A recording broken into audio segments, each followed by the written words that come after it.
I'm your host, Carmilla, and this is Cat Scratch Radio, a horror podcast.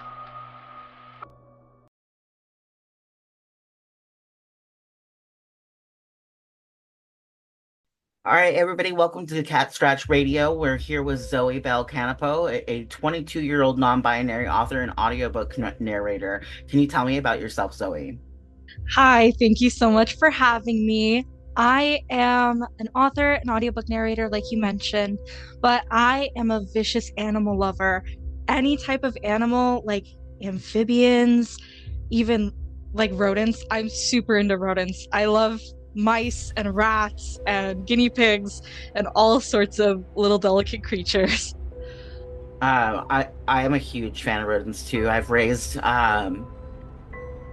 rats in the past. I can't do it anymore just because they die so quickly that Oh my it's just goodness, yes.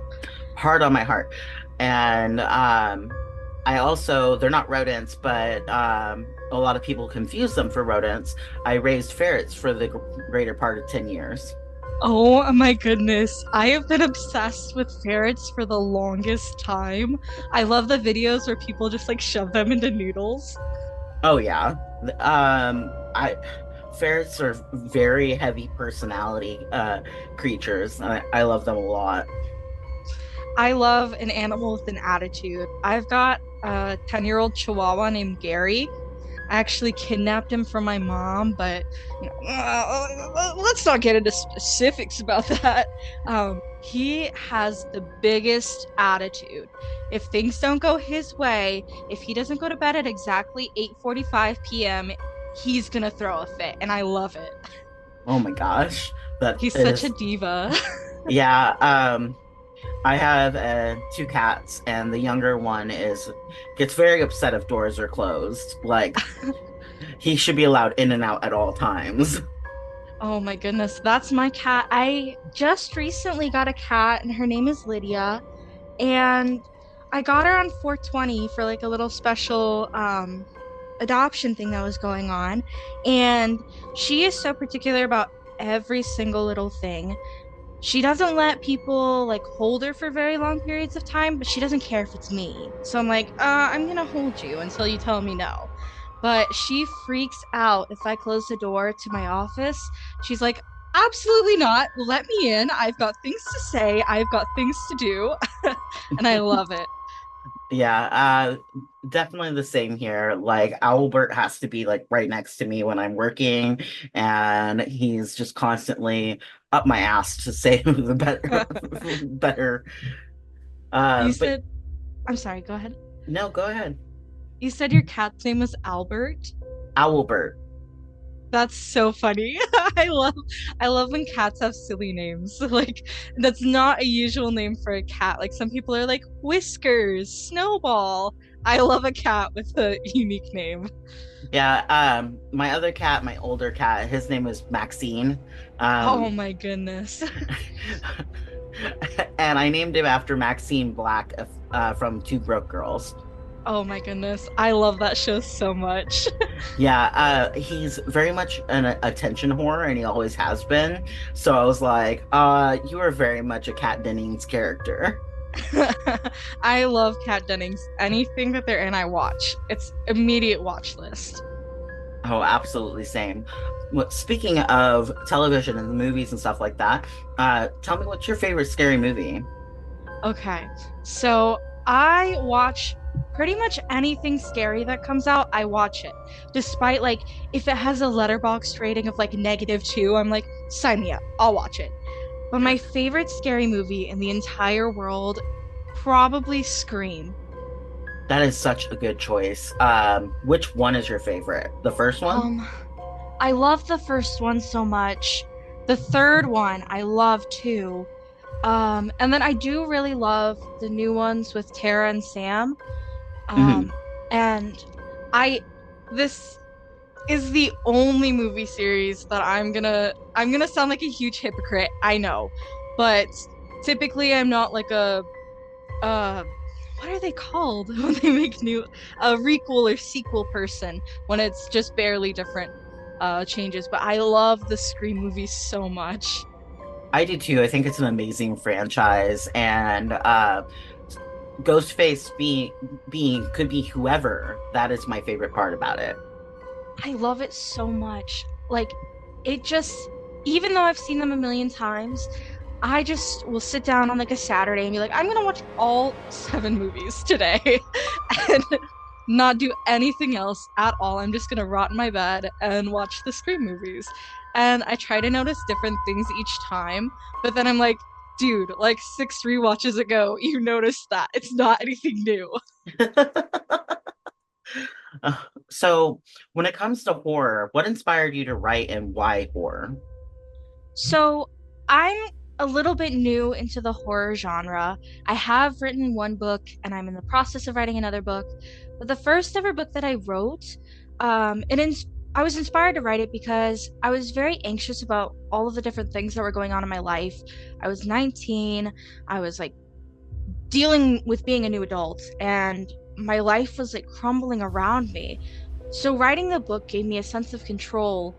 And when I started to find like that I had different fears, I watched an episode of it was an episode of a show that Jordan Peele was doing, and it surrounded a guy who was on a plane, and he was listening to a podcast about himself finding out that the plane was going to crash. And I was like, oh my God, I'm so scared of plane crashes. And so in order to take control of these fears that started to like fester in my own life, I started writing about it. And I found that it gave me the control that I needed. Yeah, one of the things that I started writing horror for was because it helped me process my trauma in a really healthy way. Yeah, I I can definitely see why it helps so many people because I like to be scared in in a safe setting. I like to be scared when I'm in my bed with a book, not just in general life. So I really love especially seeing people like how you said you write it to help with trauma. I love when I look at like an author's bio and they're like they say what's happened to them and how much they've overcome and you see it in their writing as well. Yeah, definitely. I Uh, love when sorry. no, you're okay. Go ahead. I love when people are able to take ownership over the things that have happened to them. Yeah, definitely. I love that too. And it's one of the reasons I'm such an big, and I mean big advocate for therapy because I think that it helps people get to that point where they can take charge of their life, their trauma, their past, all of that. I love therapy so much. I've been in therapy for the last year and a half, 2 sessions a week, and it has drastically changed my life. I don't know how I was making it through without therapy before, but now that I've gotten so used to it, I'm like, okay, I can process my feelings, and everybody else gets the second draft of who I am and what I'm doing and all of these different things. I don't seem like such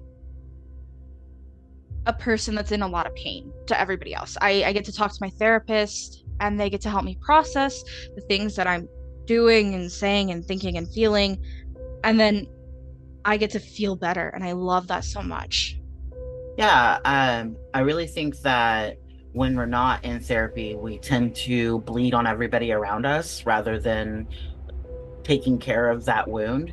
And Yes. having therapy, having a safe place where we can process our emotions, even if we don't understand them, is just such an integral thing. And I think a lot of people do that in their writing, is they pour their emotions into it as a way to try and process. Oh, yeah. And people like my father-in-law and my partner's grandfather, they're always able to tell like what's going on or what I've been just my hobbies, like something as mundane as like a hobby. They can always tell what's going on with me when they're reading my writing. And I think that's it's like a time capsule to me. I love being able to leave my words on a page and have it seal my personality. Yeah, definitely. I can definitely understand that. Um, for me, like finding my voice as a writer was such a big journey for me. And being able to process more of myself and put more of myself out onto the page was huge. It was just like suddenly I was expressing characters in a whole new way, and they were coming to life in a whole new way. And I feel like a major part of that has been because I've been in therapy for so many years. Yeah, I completely agree that like I feel the same sentiment. I've recently started writing sapphic characters. For a long time, I felt that I wasn't valid in my own identities and everything around that. I've struggled with gender and sexuality for a long time, and being able to finally say, "This is me," because I'm behind these characters, but this is me and this is how I felt at certain periods in my life. I love it so much. Yeah, it's such a great way to process just everything that we are and also be able to create something beautiful at the same time. Yeah, I writing is my first love. Yeah, mine too. I've been writing since I was like 11. I remember I was living with my father for a short period of time, and he had a dog named Sadie. And I wrote this, I recently like pulled the papers out. It is the worst. It is dog shit. But it was this detective story about the dog, and she found a treat at the end. But I was like, this is just garbage. Why did you keep this? I love that you were able to look up back on that though. I have in one of my boxes, I have the very first novella that I ever wrote, and it is terrible. It is god awful. And I always thought that I would rewrite it, but it is unsalvageable. Oh my goodness. Sometimes I look at the fan fiction that I wrote when I was like 14, and I thank God every day that it's not like public and that people don't know that it was me that wrote those things because it's awful. It's so bad. Yeah. Oh my goodness. I Uh, wasn't even like a fan of Super Hulock, but I was writing like interdimensional fan fiction. I Mm-mm. love that for you. So what got you into horror specifically? Um, I remember being like a very skittish child. Like things would just scare me. Somebody would walk past my door and I'd be like, "Ah, what are you doing?" And I'm still like that to this day. Still to this day, I am like that. But I walked in on my stepsister watching A Nightmare on Elm Street, the very first one. And it was the scene where his arms are super long and he's, I think, scratching against, I haven't watched it in a while, but I think he's either scratching against a pole or between the fences of somebody's house and he's chasing after Nancy. Yeah, Nancy. And I remember being so scared that I almost like peed my pants. I was like, I can't do this. I went to bed and I had nightmares about this guy with these long, long arms. And I went back and I rewatched it and I was like, what is this? What is this scene? It looks like he's got Laffy Taffy pulling him apart. And I just remember being like, no, because that's what horror is. You're Hmm. supposed to feel scared of it. And once I was able to get over that, I loved the movie. I was Yeah. obsessed with it. I watched all of them and I didn't get like the weird plot lines that started to go on as the series went on, but I loved it so much. And I was like, I want to be that for other people. I want to scare people. I want people to message me and be like, fuck you. You scared my socks off. Yeah, absolutely. My goal in life is that I want somebody to read one of my books and go, "Oh my God, this bitch is unhinged." I love that. I love that. Oh my gosh. I um I love to read like super scary books at night. And I'm the worst. I know I my anxiety and my like scaredness factor is so great at night. And I will read this horror book and I'll be like, ah, like screaming in my Oh no. it's so dumb, but I want other people to do that. I think it's funny. I think it's so silly, and I just want to be that for other people. Yeah, definitely. So, what personally scares you if you want to talk about it? So I have a mild form of agoraphobia, and I get quite frightened leaving my home for long periods of time. So I am pretty much scared of like the outside world just in general, and that's something that I'm working through in therapy. But yeah, like I will just be outside and the sun will hit my skin, and I'm like, no, gotta go back inside. And it's something so mundane. And most people are just like, okay, I can just go outside. I go outside to go to work, and then I go to work for 8 hours, and then I come home. Not me. That's that's what gets me. Yeah, no, I totally understand. I don't have agoraphobia, but I have social anxiety, and I am actually on medication for it because it's so severe. I'm sorry to hear that. Oh, it's okay. I mean, the medicine levels me out, and I get to be a living being who can I socialize. I love my antidepressant. I cannot get enough of it. Will I will sing Lexapro's praises for my entire life. It is that my therapy combination. Oh my God. I am a different person.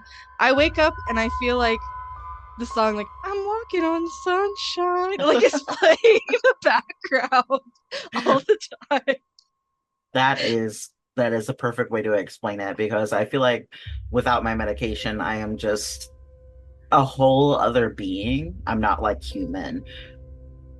I'm so mean without my medication. I will sometimes like I'll just fall asleep because I take it at night and I'll forget. I'll fall asleep super early and then the next day I'm the grouch, like awful. I feel like an awful person.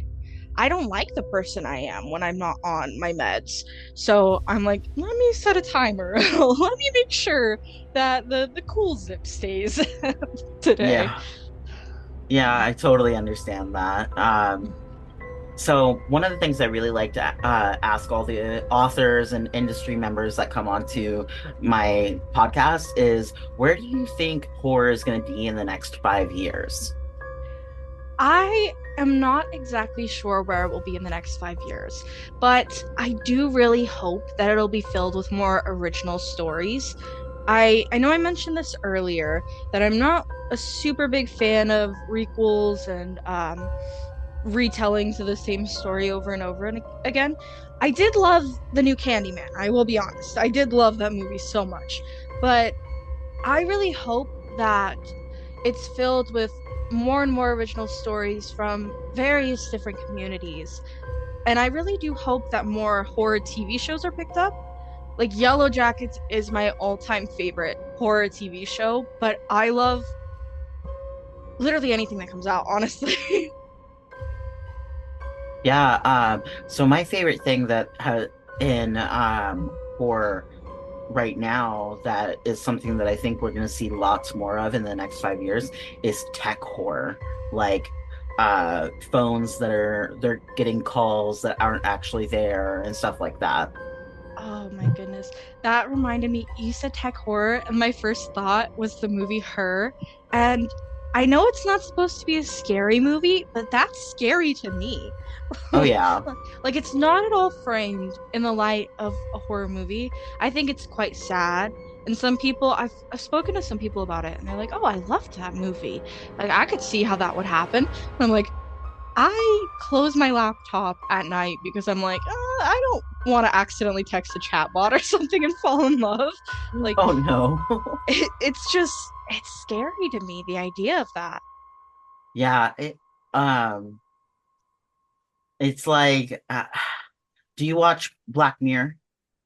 Yes, I haven't watched the new season or the newest season because I don't have Netflix right now because they wanted to take away my buddy's Netflix because they had multiple multiple different screens in multiple areas. Uh I was stealing their password. But I do love Black Mirror so much. yeah, so there's an episode of Black Mirror. I'm not sure what season it is. I don't think it's the newest season, but her husband dies and she gets like this AI version of him. Oh my gosh, I've seen that one and oh, Yeah, it's so unnerving. Oh my goodness, there's one where this guy's in a cabin and the police officer's talking to him. It's revealed to be the police officer, and then he gets blocked from everybody, rightfully so. Let's just throw that out there. But the idea that there's many people, like especially black and brown people, who are incarcerated for things that they did not do. Hmm. So, thinking in the wide aspect of that, there's so many people that would be wrongfully affected by this. And that was just like, oh, awful to think about. Yeah, I think that Black Mirror really takes a lot of the most horrifying things you can think of, and they like just show it to you face first, and it is pretty intense. I do love the anthology aspect of it though. Like Hmm. it's an intense show.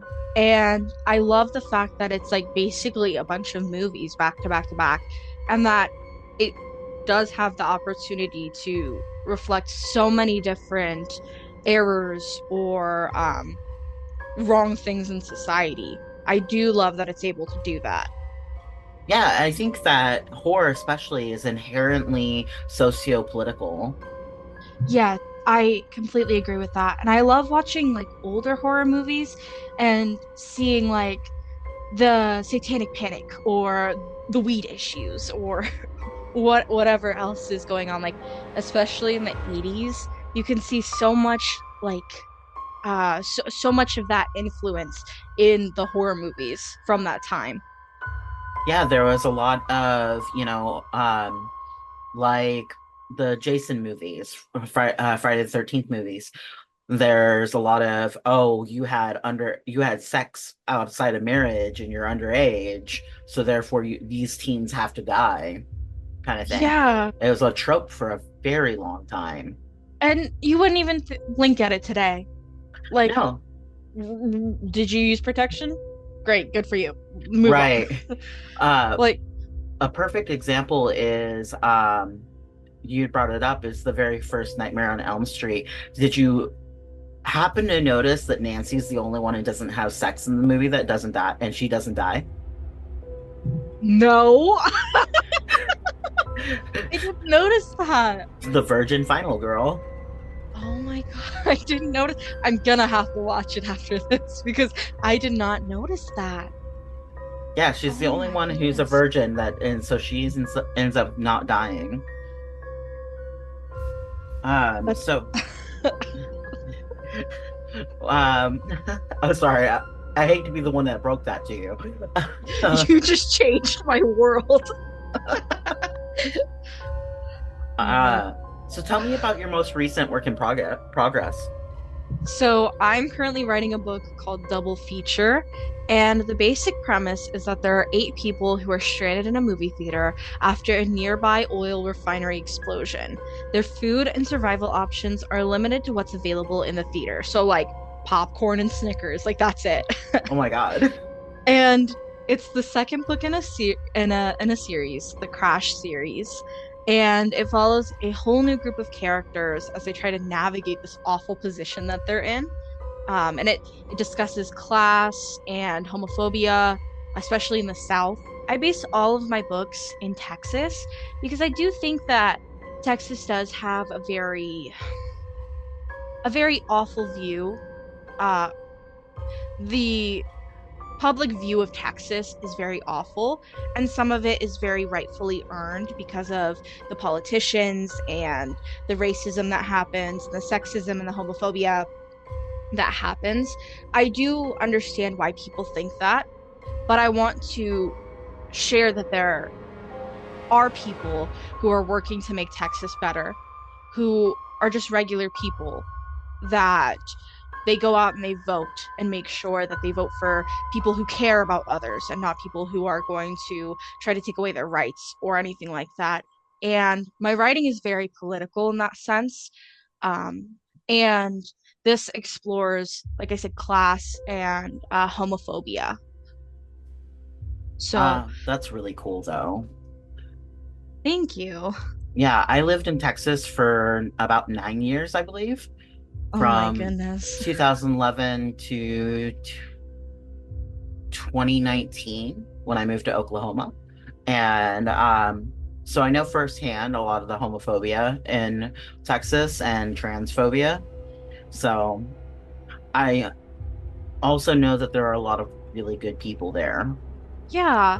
And I just want to bring light to that, that while there are awful people that just live there, there are also amazing people who are working to make their communities better.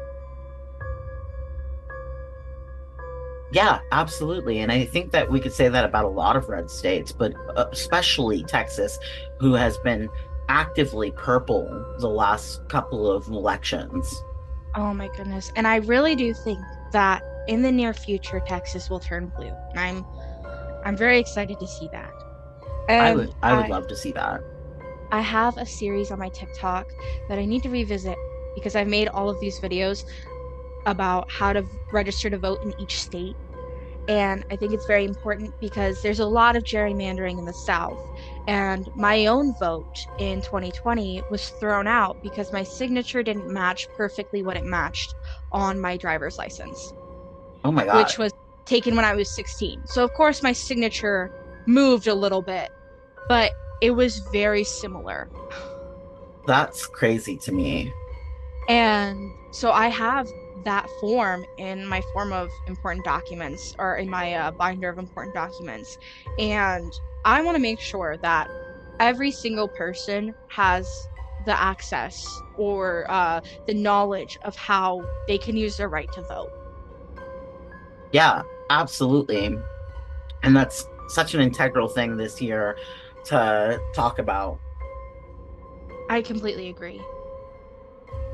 Um, so are any of your stories inspired from personal experience?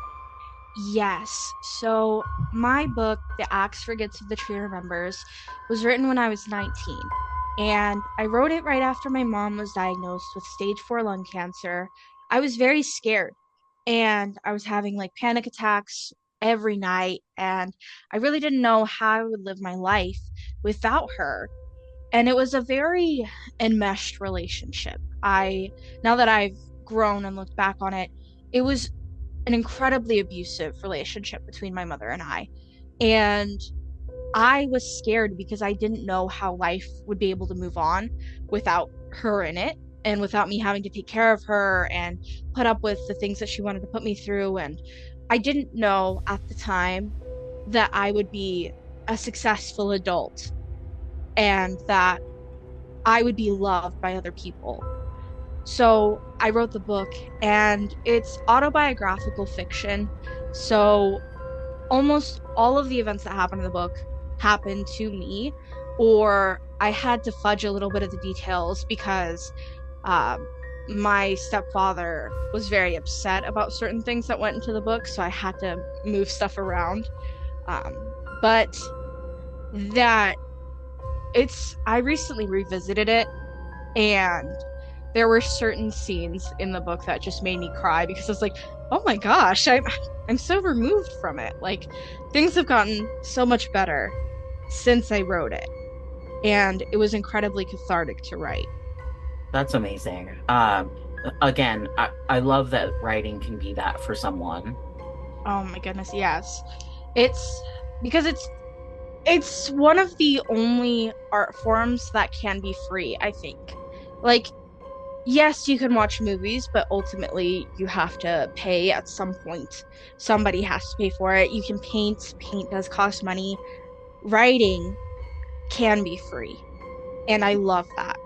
Yeah, writing can be free, as long as you can get paper and a pen, or if you have a computer. Yeah, It, I think it's a far more accessible than it ever has been before. yes. And I love that um on social media, like we met through Threads. Hmm. I love Threads as a person in like the writing world because everyone is so encouraging. And I haven't met somebody that's actually like a writer or an editor or an a cover creator or an animator or something like that.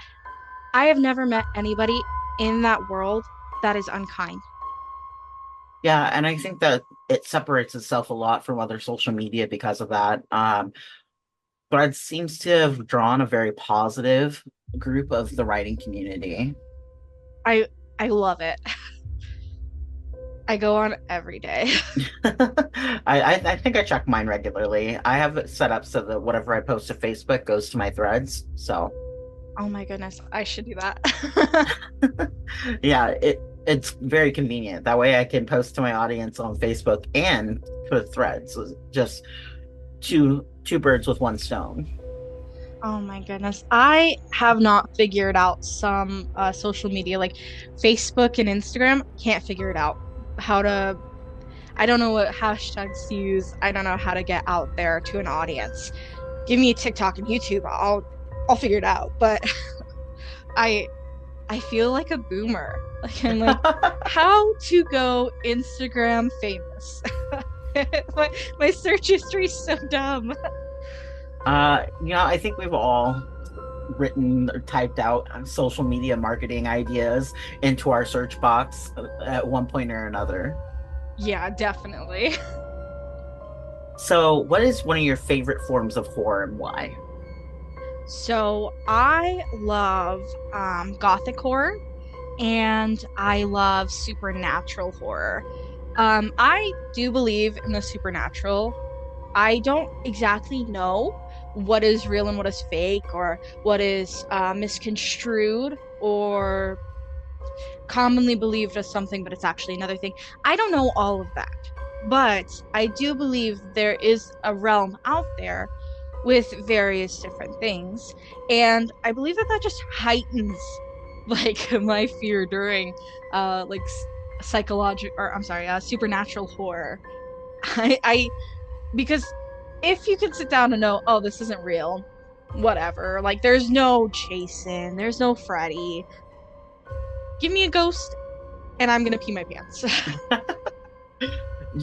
I can totally understand that. And so for me, I am like deathly afraid of drowning because when I was 8, I fell into a river and got caught in an undertow. Oh my And goodness. luckily, one of my brother's friends was able to pull me out of the water.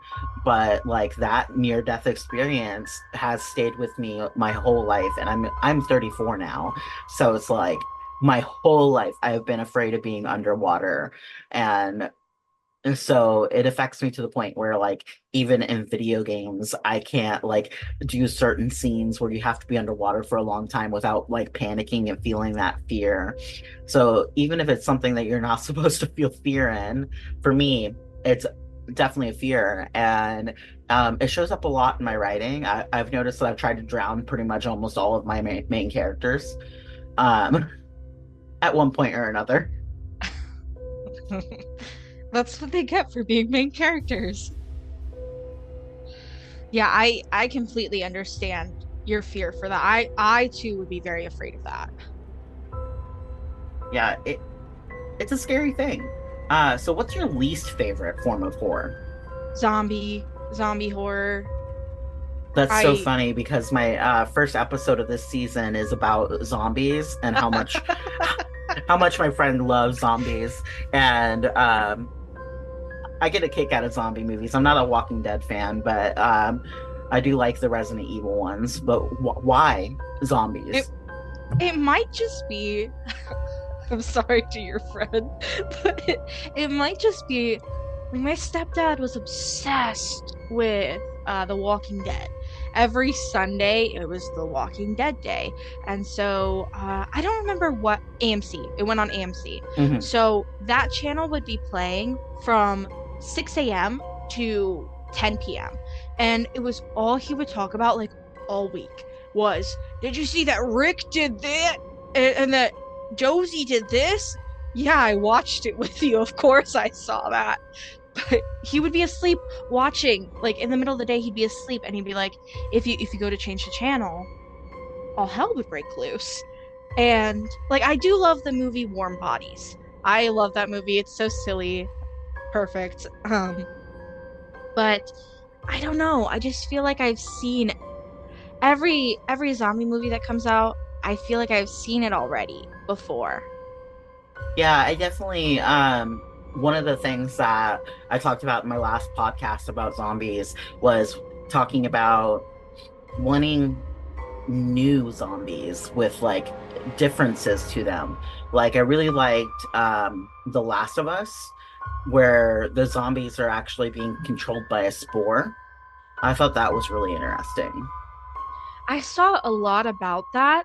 I didn't watch it when it was coming out though, because I have, I'm a binger till I die. Like, I cannot sit still for a week waiting for the next episode of a show. So I was like, oh, I'll just watch it when it comes out. And then I never did. But I may have to visit it. I may have to go to the Last of Us world. I know it's based off a video game, and I love video Mhm. games. I'm It, awful at them, but I love them. I'm awful at video games too, but I do love them. Yeah, like my favorite video game ever of all time is Minecraft. And that's the only one that I'm like, yeah, I got this. I'll defeat the Ender Dragon. I mean, I want to say that my favorite game right now is the Hades series. Oh my goodness. I would not be very good at that. I am somehow very good at it. I don't know how I got good at it, but I did. I love my partner introduced me to GTA 5, and I had played GTA 4 very, very, very like a long time ago. It came out like 10 years ago. Awful at it. I had to have my big brother play through all of the scenes and I would just watch. But I went to go play it and I was like, I can't do anything in this. So he had to go and like take the controller and play as my profile. But then I was like, I did it, guys. I finished it. I'm such a faker. Oh my God. So we're getting towards the end point here. I want to ask, in a scary movie, is it scary to see the monster, or do you think it's scarier if you don't see it at all? For a long time, I did think that as long as the monster looked scary, that it was just like the scariest thing in the world. But when the boogeyman came out, I was like, oh, like I had never been so scared since I'd seen like the Insidious movies. I can't watch Insidious 3, it's too scary. But I was literally, this is, I think, one of the last movies I saw in the theaters, but I was so scared. And there were a bunch of kids in the theater that were playing like hide and go seek, but there would be moments in the movie where they would be like so quiet. And then there was one of them that started crying. Like they were so scared. And honestly, I'm gonna be honest, I reveled in it a little bit. I was like, that's what you get for playing hide and seek in the theater. But I am now on the side of like, I also saw Smile and I enjoyed it. It Hmm. wasn't like too scary, but there was no like actual monster until the very end. So I think Yeah. that that helped to develop the story a lot and develop the fear aspect of it. Yeah, because for a good portion of the movie Smile, big spoiler here, but like for a really good portion of that movie, you don't know if she's losing her mind or not.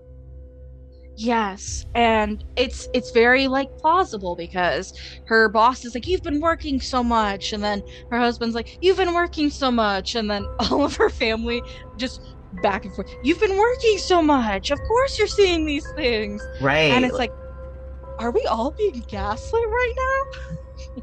Yeah, so like she's overworked. She watches one of her clients commit suicide right in front of her face, and she's having flashbacks to when she didn't save her mother's life. Like the whole thing is like a recipe for this person could be absolutely going crazy. And then you get to the end and you're like, oh shit, it's passed on to the police officer. And I watched that movie, and my mom passed away because her husband killed her and then he killed himself. And I went into like a deep, deep, like awful, awful mental health situation. And I watched that movie and I was like, I could see why she would feel that way in this moment. It was Hmm. just, it was, I related to it. And I find horror and especially in books where there's like a detail that I can relate to. I'm like, oh no, because the book gets intimately or infinitely scarier. And I'm like, "Ah." Yeah, definitely. So, where can my audience find your books and you? So all of my books are on Amazon, Zoe Bell-Kanapaux. An easier way to find me because I do know that my last name is a little bit wild. Zoe writes books on TikTok, Instagram, Threads, and probably Facebook, but also YouTube. Nice. I think YouTube's a great place to find people. Hint, hint, that's where people can find Cat Scratch Radio. Um, but yeah, thank you so much for coming on the show. I've had a really wonderful time during this interview. And if you ever have a topic that you want to discuss and you want to come back on the show, just go ahead and email me. Oh my goodness, thank you so much for having me. This was such an amazing time. I really appreciate it. Yeah, absolutely. You've been listening to Cat Scratch Radio, a horror podcast with your host, Carmilla Mays, also known as Matu C. Lawrence. If you want to find me on social media, just look up MX Carmilla.